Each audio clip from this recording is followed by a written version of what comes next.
এবং এসআই ইউনিটের মধ্যে সম্পর্ক নির্ণয় করো। দেখা যাক কি পাওয়া যায়। দেখো তো আমরা 1.3 কি পেয়েছি, POISQINN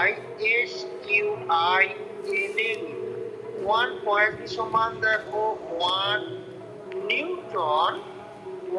Newton second metre to the power -2। আমাকে এই নিউটন মিটার এগুলোকে সব সিজিএস এ কনভার্ট করতে হবে। দেখো আমরা 1 নিউটন সমান দেখো 10 টু দি পাওয়ার 5 ডাইন, আমরা জানি এত ডাইন হয়ে গেল। এখানে সেকেন্ড রইল, আর মিটারটাকে রিপ্লেস করে দেখো আমরা 10 টু দি পাওয়ার 2 সেন্টিমিটার জানি, উপরে -2 আছে। তাহলে এখান থেকে কি পাচ্ছি গো, 10 to the power 5 dyne into second, এটা দেখো 10 to the power -4 second to the power -2 গুণ করে দিলে দেখো 10 থাকে, 10 ডাইন সেকেন্ড সেমি টু দি পাওয়ার -2। তাহলে এটাই দেখো পয়েস। তার মানে কি, যে অতএব এখান থেকে বলতে পারো যে 1 পয়েস সমান দেখো 0.1 পয়েস POISCUINE। খুব ইম্পর্টেন্ট। পয়েস থেকে পয়েস নিতে দেখো আমি রূপান্তর করলাম। তুমি ঘুরিয়েও বলতে পারো যে এখান থেকে দেখো এটা তুমি বলতে পারো কি 1 পয়েস সমান 10 পয়েস, তাই না?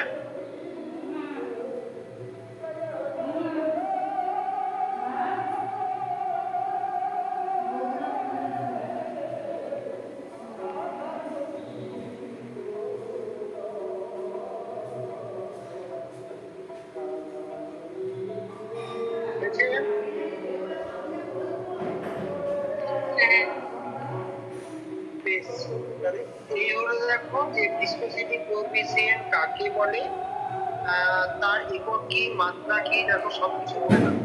এবার নেক্সট এসো, এখানে একটা টার্ম উল্লেখ করে, সেটা হচ্ছে ফ্লুইডিটি কাকে বলে। মানে একটা বলবো ভিসকোসিটি আর একটা ফ্লুইডিটি। এটা অনেক সময় প্রশ্ন আসে। এদিকে দেখো আমি ডিফারেন্স করে বলছি, ভিসকোসিটি যেটাকে দেখো আমি এটা দিয়ে প্রকাশ করেছি, আর এদিকে দেখো FLUIDITY ফ্লুইডিটি, এটাকে ভাই দিয়ে ডিনোট করে। কাকে ভিসকোসিটি আর কাকে ফ্লুইডিটি বলে আমি একটু ডিফারেন্স করে পড়ে দেখি হচ্ছে কিনা।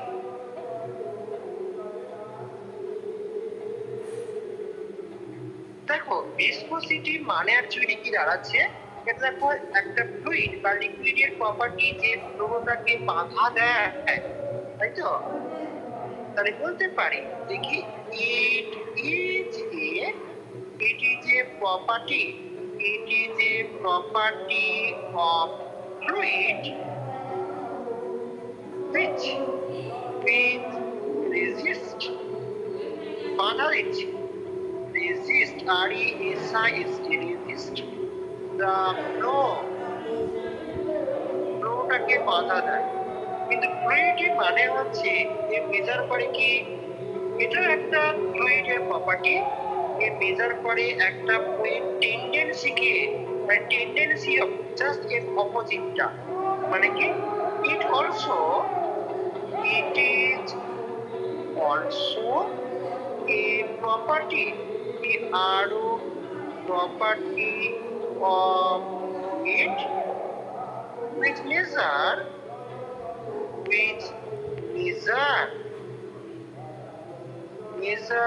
the tendency of flow, tendency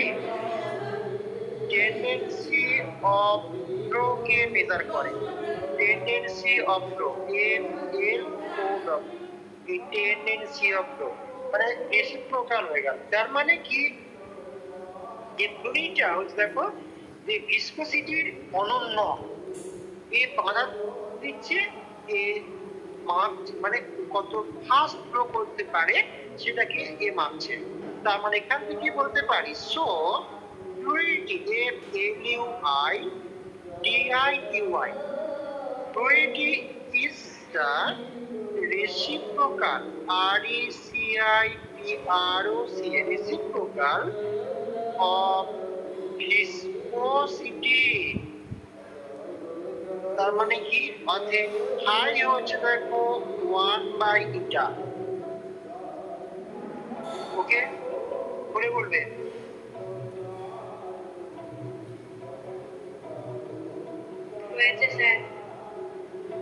next কি বলতে পারি, দেখো যত ইটার মানটা বাড়ে তার ফ্লো হওয়ার টেন্ডেন্সিটা তত ডিক্রিজ করে করে যায়। as the value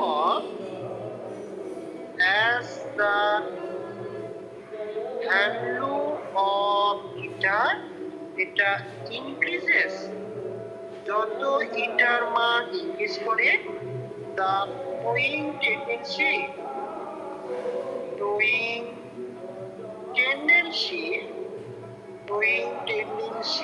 of liquid, এটা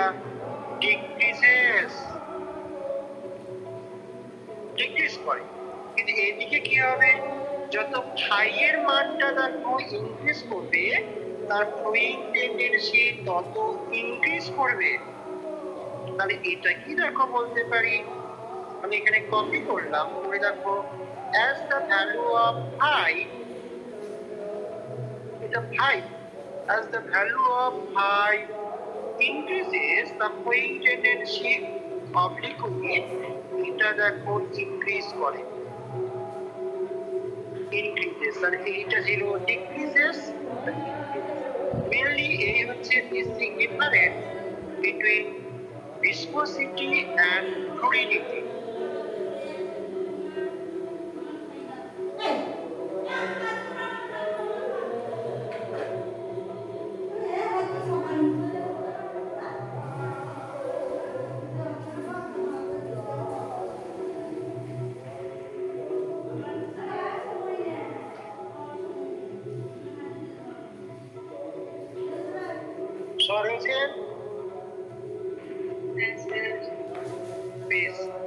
নেক্সট একটা বড় ডেরিভেশনে আসবে, পাতা দিয়ে 2 দিন হবে।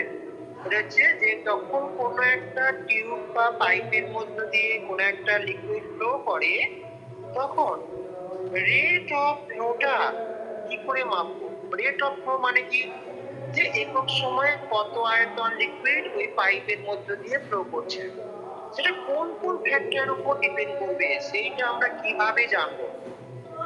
রেট অফ ফ্লো মানে কত আয়তন লিকুইড, দেখো না যত বেশি আয়তন লিকুইড ওই একক সময়ে টিউবের মধ্য দিয়ে যায় তাহলে কি হবে, তার রেটটা বেশি, ফ্লো হওয়ার রেটটা বেশি। তাহলে রেট অফ ফ্লোটা আমরা কিভাবে মাপবো বা কোন কোন ফ্যাক্টরের উপর ডিপেন্ড করে বা ভ্যারি করে সেইটা আমরা কিভাবে জানবো। তার জন্য আমরা একটা সমীকরণ করতে চলেছি যেটাকে আমরা পয়েজনি ইকুয়েশন বলবো। পরীক্ষায় বারে বারে পরীক্ষায় আসে, তাই এই ডেরিভেশনটা এলে মিনিমাম 4 থেকে 5 নম্বর পরীক্ষায় দেবেই দেবে। যদি 3 নম্বর যায় তাহলে আমি তোমাদের বললাম, কারণ অনেক বড় ডেরিভেশন 3 নম্বরের জন্য সাফিসিয়েন্ট নয়, মিনিমাম 4 নম্বর দেওয়া উচিত। নেক্সট আসছে পয়েজনি সমীকরণ, আমরা এবার প্রতিষ্ঠা করব। P-O-I-S-U-I-L-L-E,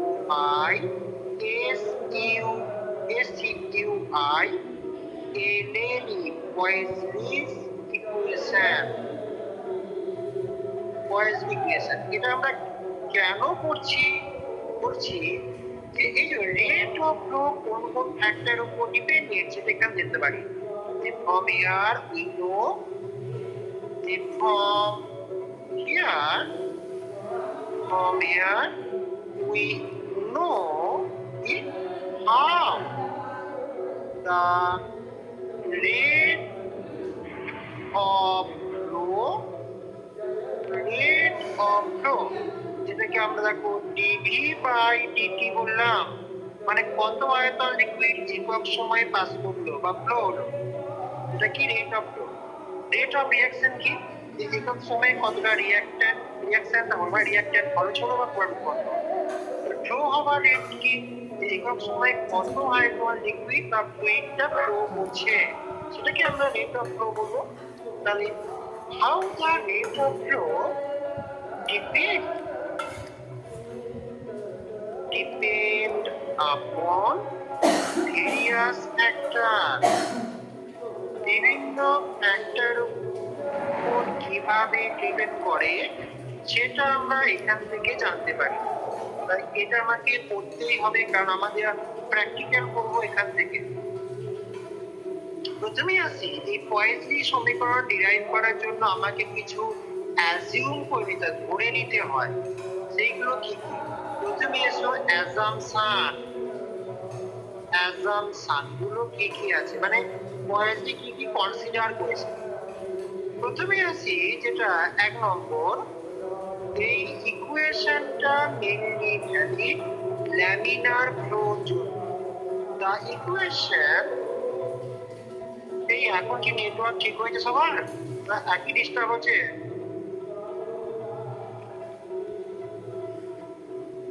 যাতে ডিস্টার্ব ছিল, ডিস্টার্ব আছে না কি গো? না স্যার, এখন ঠিকই আছে। বেশ, ঠিক আছে। দেখো এখানে আমি এটা বলতে পারি, the equation is valid only for laminar flow. শুধুমাত্র ল্যামিনার ফ্লোর জন্য ভ্যালিড, টার্বুলেন্ট ফ্লো হলে হয় না। 2 নম্বর ভ্যালিড কন্ডিশন কি, যে ফ্লুইডটা নিউটনিয়ান ফ্লুইড হতে হবে। নিউটনিয়ান ফ্লুইড মানে কি, যারা Newton's law of viscous force follow করে। The fluid is Newtonian fluid. এই নিউটনিয়ান ফ্লুইড মানে হচ্ছে কি, Newton's law of viscous force follow করবে। That is follow Newton's law of viscous force। Newton's law of viscous force follow করে, তাদেরকে আমরা Newtonian liquid বলবো।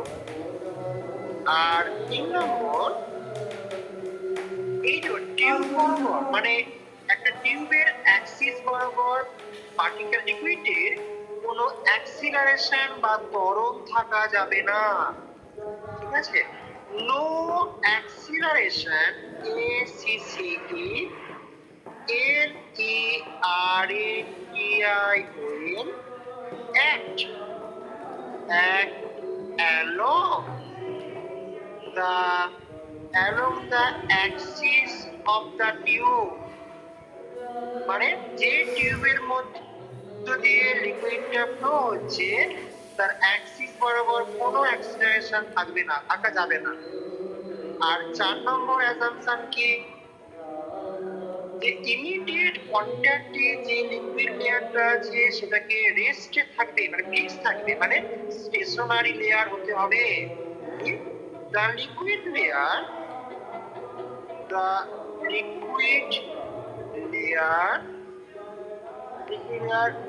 দেখো, which is in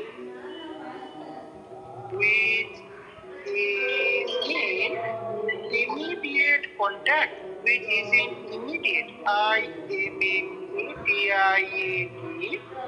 immediate contact, এটা কি হয়, with the tube, এটা is in রেস্টে থাকবে। দ্যাট ইজ, আমি স্টেশনারি লেয়ার বলতে পারি, STATIUNARY, স্টেশনারি লেয়ার, এটা কনসিডার করছে। আর অ্যাজাম্পশন কি এখানে আছে, যে দুটো প্রান্তে, ধরো এই যে একটা টিউবের মধ্য দিয়ে লিকুইডটা ফ্লো করছে, এই দুটো প্রান্তে যে লিকুইড এদিক থেকে এদিকে ফ্লো করে, আমাকে এখানে একটা প্রেসার দিতে হবে, এখানে একটা প্রেসার দিতে হবে। অবভিয়াসলি P1 এর মানটা P2 থেকে বেশি হতে হবে। এই যে প্রেসার ডিফারেন্স আমি তৈরি করলাম, সেই প্রেসার ডিফারেন্সটা শুধুমাত্র ব্যালেন্স করবে ভিসকাস ফোর্সকে। তার মানে কি কোনো অ্যাক্সেলারেশন থাকছে না, ঠিক আছে? The pressure difference, the pressure difference DIFFERENCE, the pressure difference at the two end, দুটো প্রান্তে two end of the tube, two end of the tube, এটা শুধুমাত্র ব্যালেন্স করে is only balance the viscous force, only balance the viscous force। তাহলে এইটা pressure ডিফারেন্সটা balance করে viscous ফোর্সকে। আর আরেকটা অ্যাজাম্পশন কি, যে ভেলোসিটি গ্রেডিয়েন্ট থাকতে হবে কোন দিকে, যেদিকে লিকুইডটা ফ্লো করে তার perpendicular direction exist a velocity gradient, exist a velocity gradient, velocity gradient কোথায়, perpendicular to the direction of motion, লিকুইডটা যেদিকে ফ্লো করছে তার ডিরেকশন, তার পারপেন্ডিকুলার ডিরেকশনে দেখো ভেলোসিটি গ্রেডিয়েন্ট থাকতে হবে। আর লাস্ট পয়েন্ট কি, যে একটা পয়েন্টে দেখো যে রেডিয়াস বরাবর দেখো কি হয়, যে সকল পয়েন্টে প্রেসারের মানটা কিনা fixed. The pressure is the same at all points along the radius. Radius বরাবর দেখো না, আমি রেডিয়াসে কোন একটা মানে বলি, সেখানে কি হবে যে আমি মানে ধরো কি পারপেন্ডিকুলার ডিরেকশনে, সেখানে প্রেসারের মানটা সব জায়গাতে আমি সেম পাবো। প্রেসার এটা is same at all point along the radius। তাহলে এই অ্যাজিউম করে নিয়ে আমি এবার ডেরিভেশনটা করব। ওকে,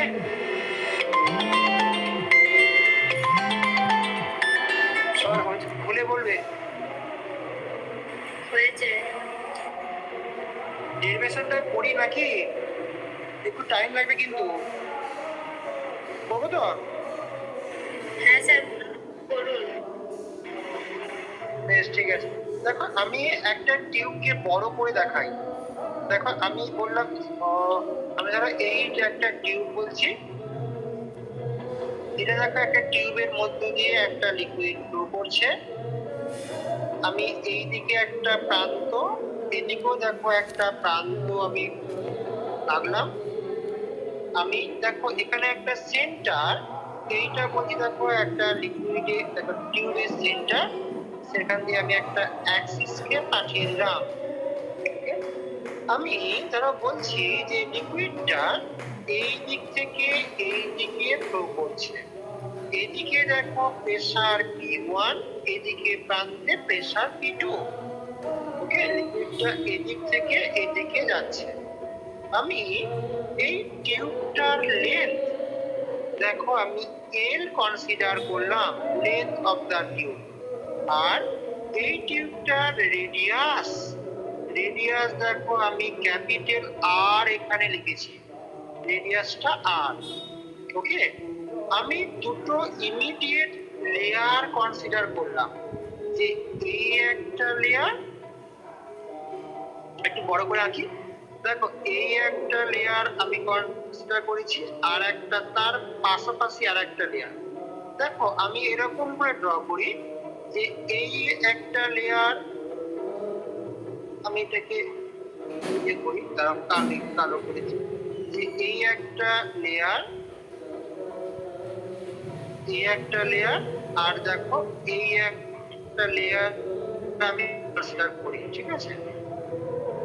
তাহলে আমি ধরে নিচ্ছি এই দুটো লেয়ারের মধ্যে দেখো কি রেডিয়াস, এই যে দুটো লেয়ার আমি অ্যাজিউম করলাম যে এই লেয়ারটা রেডিয়াস বলছি আর, আর এই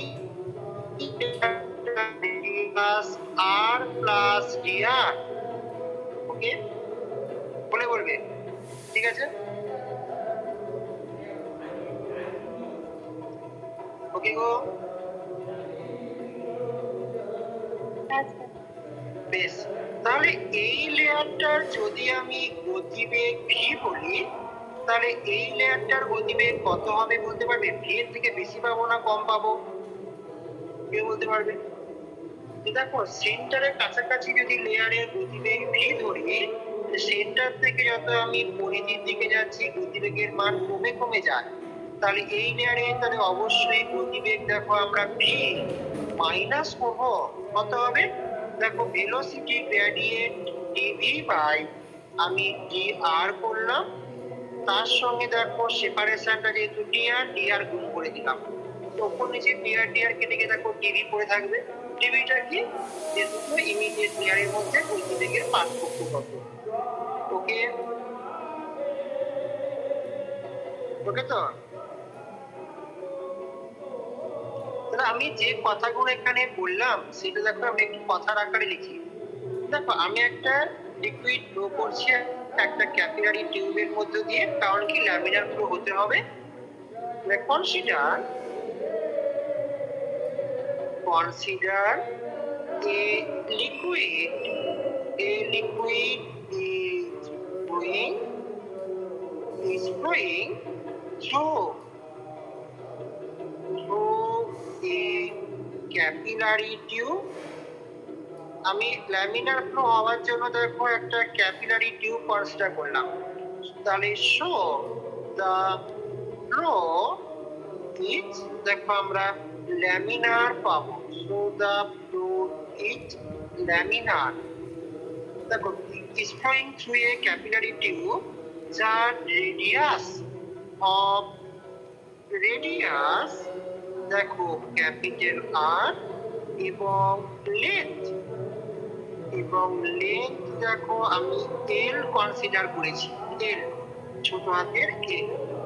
তাহলে রেডিয়াসটা আর ধরেছি, লেন্থটা এই ধরেছি।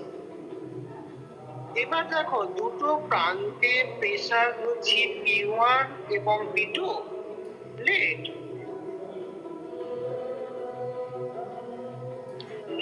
the pressure, let the pressure at the two end, দুটো প্রান্তে two end of the tube, এটা বললাম is P1 এবং P2।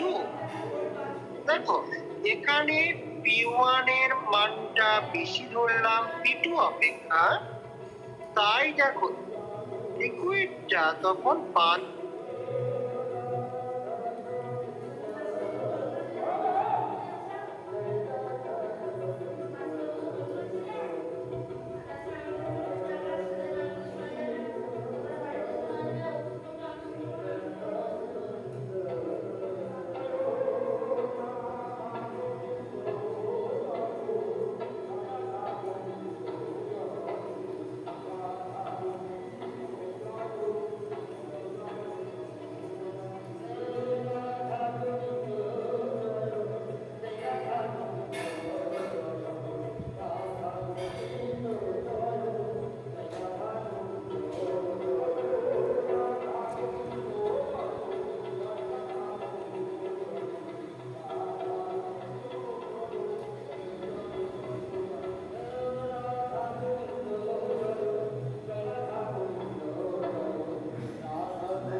হ্যাঁ